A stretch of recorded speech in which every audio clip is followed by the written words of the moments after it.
Hay una ley espiritual que Jesús reveló hace 2000 años. Una ley tan exacta, tan poderosa y tan infalible como la ley de la gravedad. Y sin embargo, la mayoría de los creyentes la ignoran cada mañana al levantarse. No porque sean malos, no porque no amen a Dios, sino porque nadie se la ha enseñado tal como Jesús la pronunció. Y el resultado de esa ignorancia es devastador: creyentes que oran sin resultados, que confiesan fe pero viven en derrota, que conocen la Biblia de memoria y aún así sienten que el cielo guarda silencio. Hoy eso termina, porque en los próximos minutos vas a descubrir lo que W. Kenyon pasó décadas investigando en el texto griego original, lo que la iglesia moderna ha suavizado hasta dejarlo irreconocible, y lo que el enemigo no quiere que veas nunca. Si estás cansado de orar sin poder, de pedir sin recibir, de vivir por debajo de lo que Cristo compró con su sangre, quédate hasta el final, porque esto no es otro sermón de motivación. Esto es la ley del Espíritu que cambia todo. Y antes de que avancemos, quiero pedirte algo. Si este tipo de revelación es lo que estás buscando, si quieres seguir recibiendo enseñanza bíblica profunda, que no encontrarás en ningún púlpito convencional, suscríbete ahora y activa la campana cada vez que publico un nuevo video. Los suscriptores activos son los primeros en recibirlo. No te lo pierdas. Y cuando termines de escuchar esta enseñanza, escribe en los comentarios lo que has entendido. Tu declaración puede ser lo que otro creyente necesita leer hoy. Vamos a un núcleo de todo. Hay un versículo en el Evangelio de Marcos que casi todos los creyentes han leído docenas de veces. Lo han citado en reuniones de oración. Lo han escrito en cuadernos. Lo han puesto en el fondo de pantalla de su teléfono. Y casi todos lo han leído mal. No por descuido, no por falta de devoción, sino porque la traducción al castellano de ese versículo oculta una verdad tan radical, tan transformadora de la identidad, tan teológicamente explosiva, que si la iglesia la captara en su totalidad, la forma en que oramos, la forma en que hablamos y la forma en que enfrentamos cada imposibilidad cambiaría de la noche a la mañana. El versículo es Marcos 11, versículo 22. La traducción que tienes en tu Biblia probablemente dice algo así: tened fe en Dios. Y eso suena razonable, ortodoxo, seguro, pero el texto griego original no dice lo que la traducción sugiere. Lo que Jesús dijo en ese momento es mucho más asombroso, mucho más personal, y mucho más disponible para ti de lo que esa versión domesticada implica. Y una vez que lo veas, nunca volverás a leer ese versículo de la misma manera. Epue. Live di. Kenyon fue uno de los pocos maestros modernos que vio esto con claridad y construyó toda su teología de la fe alrededor de ello. Él escribió cuando Jesús dijo, tened fe en Dios. No nos estaba pidiendo simplemente que creyéramos que Dios existe. El texto griego revela algo mucho más profundo. Nos estaba diciendo que tuviéramos la fe de Dios, la fe misma que Dios usa, la fe que habló los mundos a la existencia, la fe que el propio Dios usa. Eso no es lo que la mayoría escucha cuando lee Marcos 11, 22. La mayoría escucha una invitación a confiar en Dios. Y confiar en Dios es bueno. Pero lo que Jesús dijo va tan lejos más allá de confiar en Dios, que las dos ideas no están siquiera en la misma categoría. Examinemos el texto griego, porque la base de esta enseñanza debe ser lingüística antes de ser teológica. La frase griega en Marcos 11, 22 es echete pistindeo. Echete significa tened o sostenéis. Pistin significa fe, y theou es el genitivo de theos, que significa de Dios. En la gramática griega, el caso genitivo puede indicar el objeto de la fe, es decir, fe dirigida hacia Dios, o puede indicar el origen y la calidad de la fe, es decir, la clase de fe que le pertenece a Dios. Ambas lecturas son gramaticalmente posibles, pero el contexto determina cuál es correcta. Y el contexto de Marcos 11, versículos 22 al 24, donde Jesús les dice a sus discípulos que hablen a los montes y esperen que se muevan. Exige la segunda lectura. Jesús no les está diciendo que confíen en que Dios moverá el monte por ellos. Les está diciendo que ejerzan la fe propia de Dios y que muevan el monte ellos mismos. Si Jesús hubiera querido decir simplemente confiad en Dios, la instrucción de hablar al monte no tendría ningún sentido. ¿Por qué le hablarías a un monte si tu único papel es confiar pasivamente en que Dios lo maneje? Pero si Jesús quiso decir tened la fe de la clase de Dios, entonces la instrucción de hablar al monte es perfectamente lógica. Porque la fe de Dios es fe creativa. Es la fe que habla y produce. La fe que declara y crea. Génesis 1. Versículo 3. Y dijo Dios, sea la luz. Y fue la luz. Dios habló, y la realidad respondió. Eso es la fe de la clase de Dios. Y Jesús te está diciendo que esa fe te ha sido dada a ti. Romanos 12. Versículo 3, lo confirma. Dios repartió a cada uno la medida de fe. No fe humana. No optimismo natural. La medida de fe. La fe de la clase de Dios. Repartida chi. Distribuida en chi. Entregada como parte del equipamiento estándar de la nueva creación. Y Gálatas 2. 20 lo lleva aún más lejos. Pablo escribe, con Cristo estoy juntamente crucificado.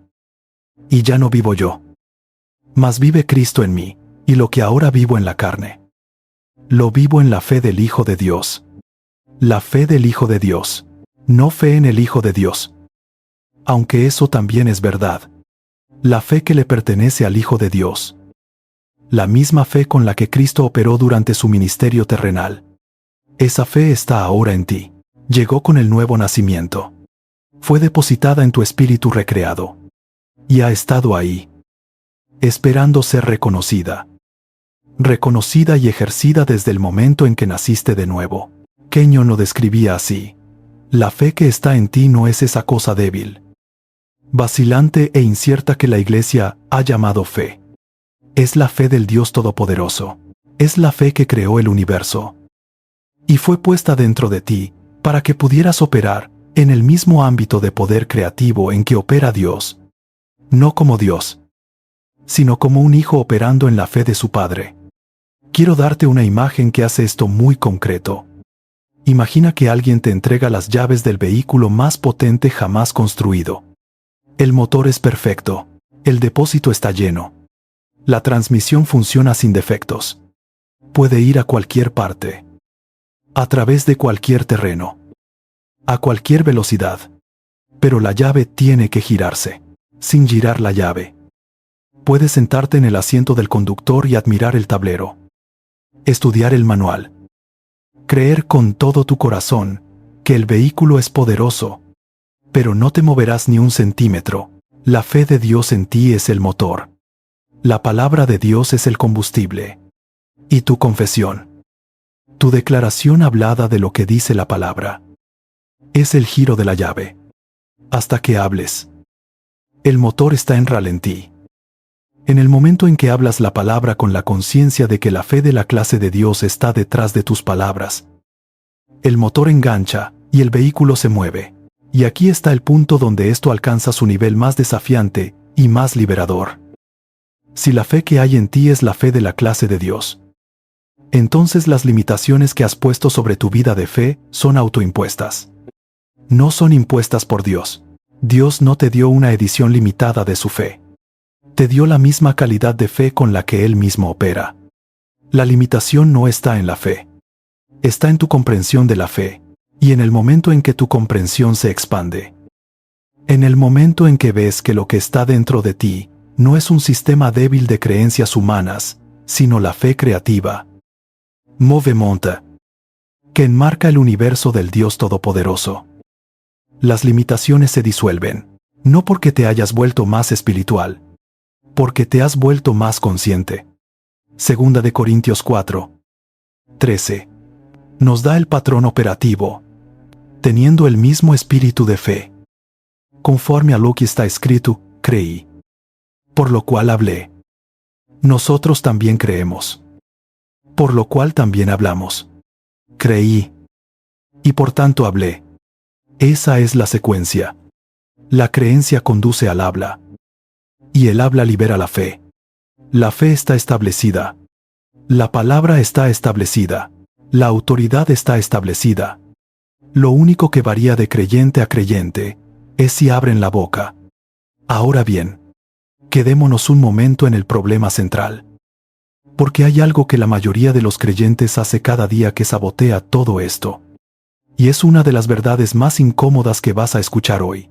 Escúchame bien, acercarse a Dios como mendigo no es una señal de humildad. Es una señal de incomprensión de la obra terminada de Cristo. Kenyon lo expresó sin rodeos. Hemos orado, pidiendo poder cuando todo el tiempo ya teníamos poder. Hemos orado pidiendo sanidad cuando todo el tiempo la sanidad estaba en nuestra redención. Piénsalo. Cuando Jesús cargó nuestros pecados, también cargó nuestras enfermedades. Isaías lo declaró con claridad en el capítulo 53. Versículo 5.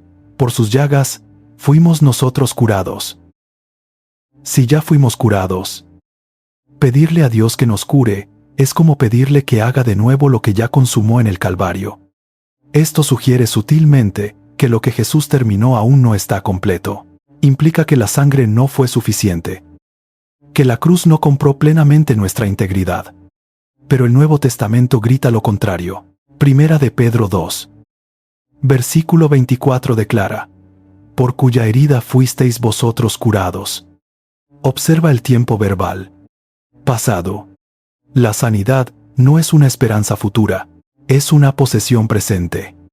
La Iglesia ha convertido un hecho consumado en una petición de oración. Y al hacerlo, hemos abandonado la autoridad que Dios nos dio. Imagina a un padre que deposita 1 millón de euros en la cuenta de su hijo. El dinero ya es de él, completamente disponible. Sin embargo, el hijo sigue preguntándole al padre: por favor, dame algo de dinero. El padre solo puede mover la cabeza y decir: ya está en tu cuenta. Lo único que tienes que hacer es retirarlo. Así es exactamente como muchos creyentes tratan la sanidad. Claman: Señor, por favor sáname, cuando el Padre está diciendo: ya es tuyo a través de Cristo. Toma posesión de lo que te pertenece. Pedro demostró esto en la puerta del templo. En Hechos 3, cuando el hombre cojo pedía limosna, Pedro dijo: no tengo plata ni oro, pero lo que tengo te doy. En el nombre de Jesucristo de Nazaret, levántate y anda. Pedro no se detuvo a suplicarle a Dios. Él sabía lo que tenía. Dijo: lo que tengo, te doy. Ese es el lenguaje de la posesión, no de la petición. Kenyon lo expresó así: la oración no es el ruego de un inferior, sino el reclamo de los derechos de un hijo. Considera una escena en un tribunal. El juez ya ha fallado a tu favor. El caso está cerrado. Sin embargo, sigues volviendo a la sala, suplicando un nuevo veredicto. El enemigo se ríe porque tu confusión te mantiene atado. Aunque el mazo ya ha declarado tu libertad. Y ahora imagina el velo rasgado del templo. Eso no fue solo un evento histórico. Fue una declaración permanente. El acceso a la presencia de Dios está abierto.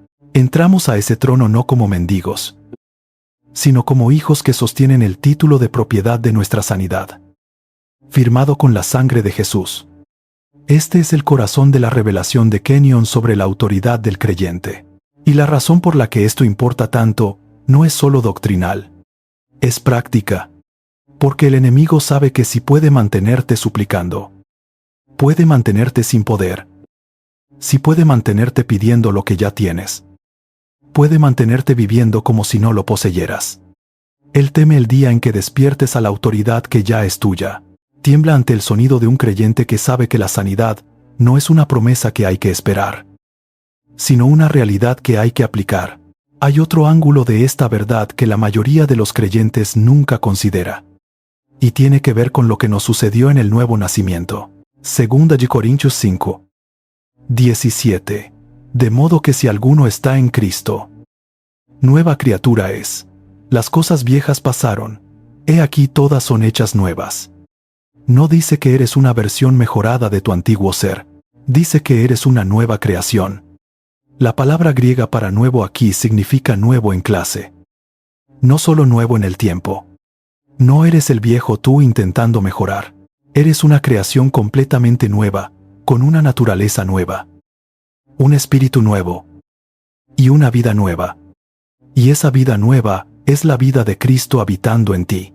Kenyon escribió: la mayor tragedia en la iglesia moderna son los creyentes que son multimillonarios espirituales, viviendo como mendigos. Tienen a Cristo en ellos. Tienen acceso a todos sus recursos. Tienen su vida, su naturaleza, su capacidad habitando en su espíritu. Pero viven en pobreza, derrota y debilidad porque no saben lo que tienen. Los creyentes le piden a Dios lo que ya ha colocado dentro de ellos. Le piden fortaleza cuando la fortaleza de Cristo está en su espíritu.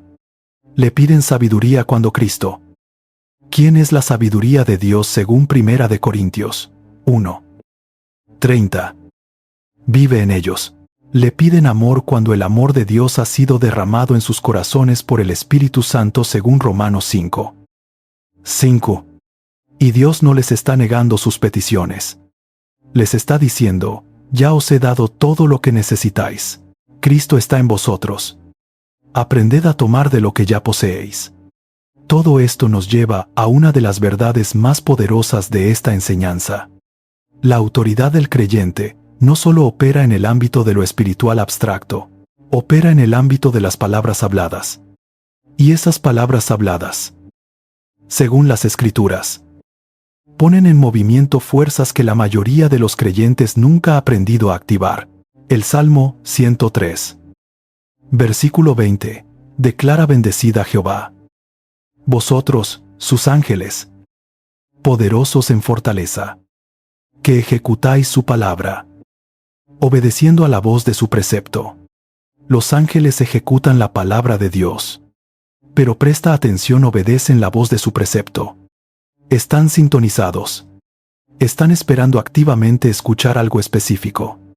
¿Qué están escuchando? La voz de su palabra, donde quiera que la palabra de Dios esté siendo declarada con fe y autoridad. Los ángeles están escuchando. Y cuando la escuchan, actúan. Ahora bien, ¿quién habla la palabra de Dios sobre la tierra? Tú, el creyente nacido de nuevo, habitado por el Espíritu Santo, equipado con la palabra escrita y autorizado para hablar en el nombre de Jesús. Cuando abres tu Biblia y declaras: por sus llagas he sido curado, esa es la voz de la palabra de Dios. Cuando confiesas: el Señor es mi pastor, nada me faltará, esa es la voz de la palabra de Dios. Y cuando los ángeles la escuchan, responden, no porque les estés dando órdenes directamente, sino porque están comisionados y diseñados para responder a la palabra de Dios donde quiera que sea hablada. Y tú eres quien la está hablando. Kenyon lo expresó así: los labios del creyente son el centro de mando del movimiento angélico. Y cuando hablas la palabra, no estás hablando solo. Estás hablando en una atmósfera cargada de ayuda sobrenatural. En Daniel 10, el ángel le dijo a Daniel: desde el primer día que pusiste tu corazón a entender y a humillarte delante de tu Dios, fueron oídas tus palabras, y a causa de tus palabras, yo he venido.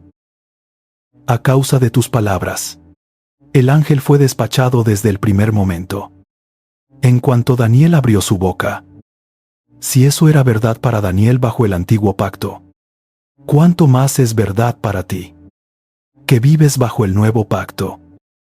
Que has sido recreado a imagen de Cristo, que llevas el Espíritu Santo, que has recibido el nombre de Jesús, y que posees la palabra escrita y completa de Dios. Y aquí está la dimensión que lo cambia: todo lo que hablas también puede paralizar esa ayuda. Proverbios 18:21. La muerte y la vida están en poder de la lengua, y el que la ama comerá de sus frutos. Los ángeles responden a la vida, no a la muerte. Responden a la fe, no al miedo. Cuando confiesas la palabra de Dios, Les das algo con que trabajar. Cuando confiesas miedo, derrota, enfermedad y escasez, no les das nada. Peor que nada, creas una contradicción en el ámbito espiritual que neutraliza la misma ayuda que fue asignada para ti. Kenyon fue implacable en este punto. Tus labios pueden hacerte victorioso o mantenerte en esclavitud. Es lo que confiesas con tus labios, lo que realmente domina tu ser interior. Y es lo que confiesas lo que determina si los ángeles asignados a ti están activos o en reposo. Considera esto de forma práctica. Cuando te despiertas por la mañana y dices, sé que hoy va a ser un día horrible. Has hablado. Cuando ves un informe médico y dices, esto me va a matar. Has hablado. Cuando enfrentas una crisis financiera y dices, nunca vamos a recuperarnos de esto. Has hablado. Y en cada uno de esos momentos, has hablado palabras que no llevan ninguna alineación con la palabra de Dios. Los ángeles asignados a ti oyeron esas palabras y no pudieron actuar sobre ellas. Porque esas palabras no llevan la frecuencia del cielo. Pero cuando te despiertas y declaras, este es el día que hizo Jehová, nos gozaremos y alegraremos en él. Del Salmo 118. Versículo 24. Algo diferente ocurre. Cuando miras el informe médico y dices, por sus llagas fui curado. De Primera de Pedro 2. 24. Algo diferente ocurre. Cuando enfrentas la crisis financiera y declaras mi Dios, pues, suplirá todo lo que os falta conforme a sus riquezas en gloria en Cristo Jesús. De Filipenses 4. 19. Algo diferente ocurre. Y ahora quisiera llevarte a otro elemento de esta misma ley de la fe, que la mayoría de los creyentes conoce de nombre, pero nunca ha entendido en profundidad. Me refiero a la Santa Cena. Probablemente has participado en la comunión muchas veces. Has sostenido el pan. Has levantado la copa. Pero hay una verdad impactante sobre la comunión que la mayoría de los creyentes nunca ha escuchado. Una verdad que ha sido enterrada bajo la tradición, suavizada por la rutina e ignorada por generaciones. Y es esta: la comunión no es simbólica, no es un ritual, no es un momento religioso tranquilo añadido a un servicio. La comunión es el pacto en acción. La comunión es el creyente aplicando lo que Cristo consumó. Primera de Corintios 11. Versículo 29. Porque el que come y bebe indignamente, sin discernir el cuerpo del Señor, juicio come y bebe para sí. Pablo no habla de un fallo moral, habla de un fallo de revelación. No discernir significa no reconocer, no comprender, no captar el significado de pacto detrás de lo que sostienes en tus manos. El pan no es simplemente pan, representa el cuerpo físico de Jesús, quebrantado y ofrecido por tu sanidad. La copa no es simplemente jugo, representa la sangre de Cristo que removió tu pecado, silenció al acusador e inauguró el nuevo pacto. Primera de Corintios 11. Versículo 30. Por lo cual, hay muchos enfermos y debilitados entre vosotros, y muchos duermen. ¿Por qué causa? No por pecado, no porque Dios los esté juzgando, sino por una sola razón: no discernir el cuerpo del Señor. La debilidad, la enfermedad y la muerte prematura entraron, porque los creyentes no entendieron lo que la comunión fue diseñada para liberar. Trataron el pan como algo común, trataron la copa como simbólica, trataron la comunión como ritual, en lugar de como pacto. Y el enemigo aprovechó su ignorancia. La comunión no es peligrosa porque Dios castigue a los que la toman a la ligera. La comunión es poderosa porque el creyente que la recibe con revelación aplica la obra terminada de Cristo a su cuerpo y a su espíritu en ese mismo momento. Esto es lo que la iglesia primitiva entendía. Hechos 2. Versículo 46. Dice que partían el pan en los hogares todos los días con alegría. No lo hacían ocasionalmente. No lo hacían con temor. Lo hacían con gozo. Porque veían en cada partición del pan una declaración de victoria, no una memoria de sufrimiento. Y aquí está la verdad: que casi nadie predica la comunión es guerra espiritual, no una guerra de ruido ni de emoción. Una guerra de autoridad de pacto. Cuando tomas el pan, estás resistiendo la enfermedad. Cuando tomas la copa, estás resistiendo la condenación. El enemigo entiende esto. Por eso trabaja para mantener la comunión superficial, simbólica y sentimental. Teme a los creyentes que toman la comunión con entendimiento, porque se vuelven inamovibles. Primera de Corintios 10. 16. La copa de bendición que bendecimos. ¿No es la comunión de la sangre de Cristo? Comunión significa participación, compartir, compañerismo. Cuando tomas la copa, estás participando en todo lo que su sangre consumó. Cuando tomas el pan, estás participando en todo lo que su cuerpo aseguró. Todo lo que hemos visto hasta ahora converge en un punto. La ley de la fe opera a través de tu identidad, de tus palabras, de tu comprensión del pacto. Y uno de los aspectos de esa identidad que más ha sido robado a los creyentes es este: eres un sacerdote y un rey ante Dios. Apocalipsis 1. 6. Y nos hizo reyes y sacerdotes para Dios. Hizo. No hará. No está haciendo. Hizo. Tu sacerdocio no es una recompensa futura. Es una identidad presente. Un sacerdote no es un mendigo. Un sacerdote no es un extraño. Un sacerdote no se acerca tímidamente a Dios esperando una respuesta. Un sacerdote está ante Dios por nombramiento divino. Un sacerdote lleva autoridad para hablar en nombre del cielo. Por eso Hebreos 4. 16 dice: acerquémonos, pues, confiadamente al trono de la gracia. Solo un sacerdote puede hacer eso. Solo alguien con posición divina puede acercarse con confianza. No con arrogancia. Con confianza.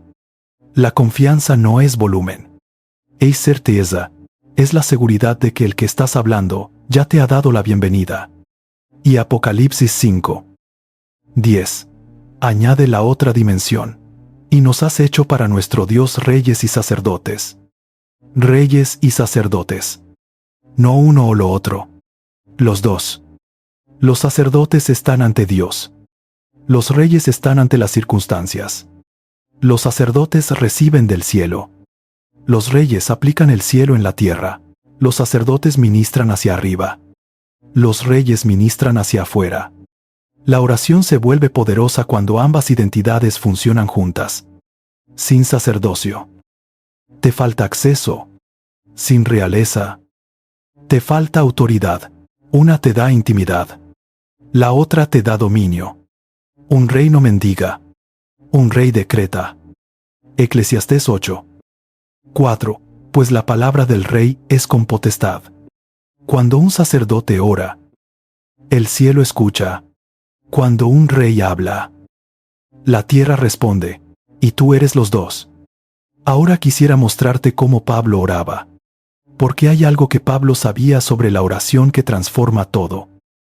Desde la petición impotente hasta la asociación poderosa con el Padre. Mira la diferencia entre lo que la mayoría de los creyentes ora y lo que Pablo oraba.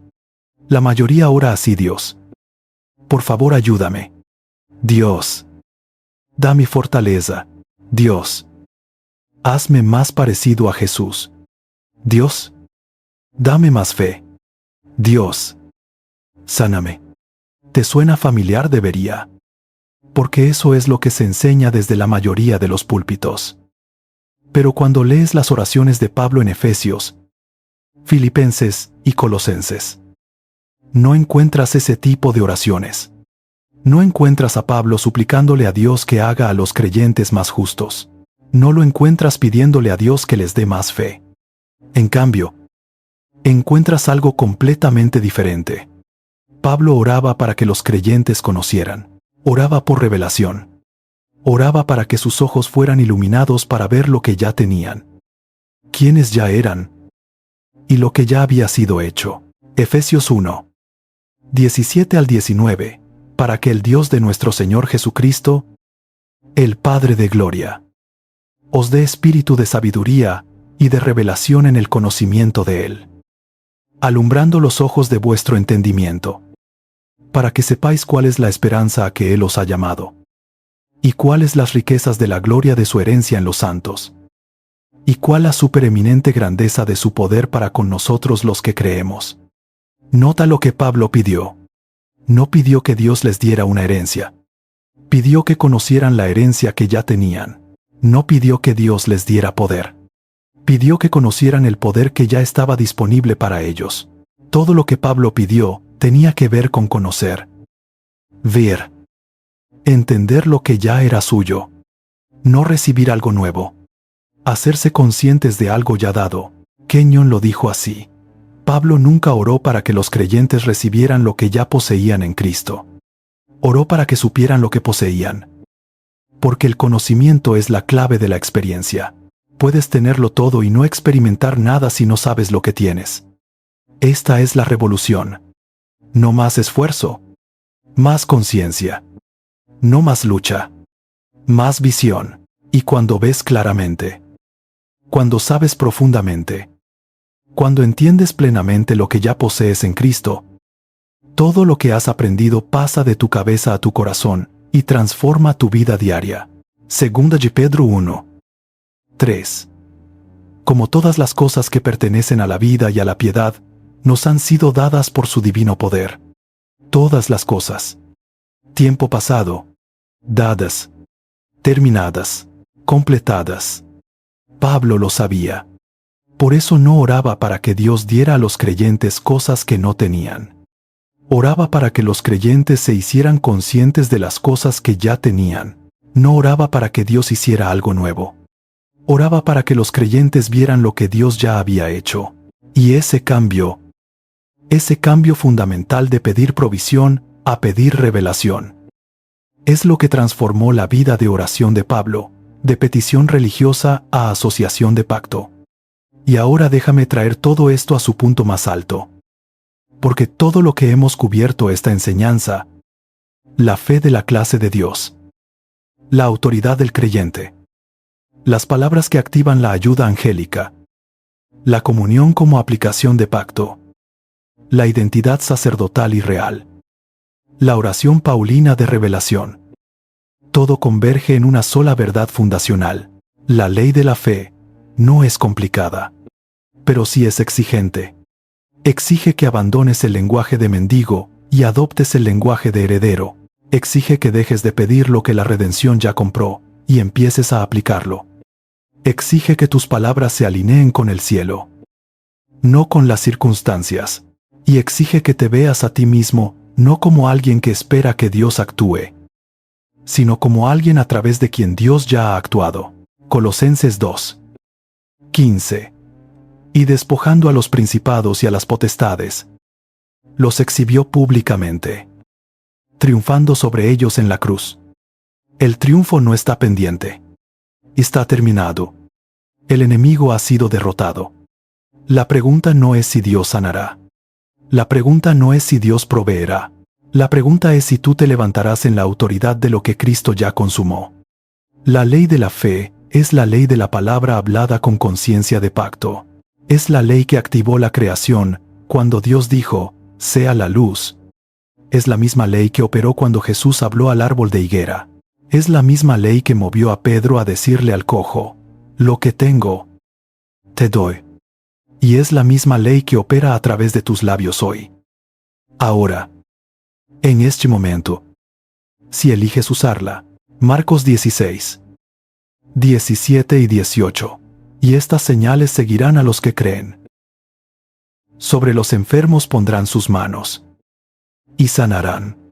Él no dijo que pedirían a Dios que sanara a los enfermos, y quizás ocurriría. Puso la responsabilidad en la autoridad del creyente en su nombre. Somos nosotros quienes debemos imponer las manos. Somos nosotros quienes debemos hablar la palabra. Somos nosotros quienes debemos actuar.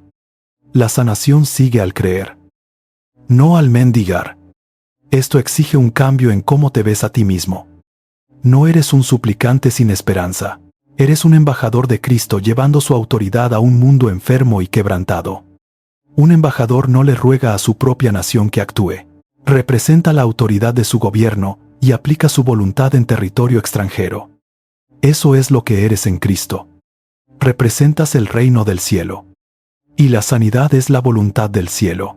La enfermedad no pertenece al cuerpo de un creyente. Y no pertenece a las vidas de aquellos a quienes ministras en su nombre. El secreto ha salido a la luz. La ley funciona. Y funciona para ti. Ahora quiero pedirte algo muy concreto. Ve a los comentarios y escribe esta declaración ahora mismo. No la pienses. No la guardes en tu corazón en silencio. Escríbela. Declárasela. Porque las palabras que escribes también son palabras que hablas en el Espíritu. Escribe esto: tengo la fe de Dios. Fue depositada en mí en el nuevo nacimiento. Mis palabras llevan la autoridad del cielo. Me niego a hablar miedo, derrota o duda. Elijo hablar la palabra. Y libero las fuerzas angélicas del cielo sobre cada área de mi vida. Mi confesión es la voz de la palabra de Dios en la tierra. No lo escribas como una fórmula religiosa. Escríbelo como una decisión establecida. Escríbelo como alguien que ha visto lo que Jesús dijo realmente. Y si esta enseñanza ha roto algo dentro de ti hoy, compártela con alguien que necesite oírla. Las referencias bíblicas están en la descripción del video. Y si aún no te has suscrito, hazlo ahora y activa la campana. Porque en el próximo video vamos a entrar en una dimensión de tu autoridad que Jesús no solo sugirió, sino que ordenó, que demostró repetidamente durante su ministerio terrenal, y que luego delegó directamente a sus seguidores antes de ascender. Es una autoridad que opera en el ámbito del cuerpo físico, y ha estado sentada en tu pacto, completamente pagada, completamente autorizada y completamente disponible, esperando que la ejerzas. La ley de la fe no ha cambiado. El cielo no ha cambiado. Lo que se necesita es que el creyente cambie. Y ese cambio empieza aquí. Empieza con lo que sabes. Empieza con lo que dices. Empieza hoy. El poder es tuyo. Camina en él.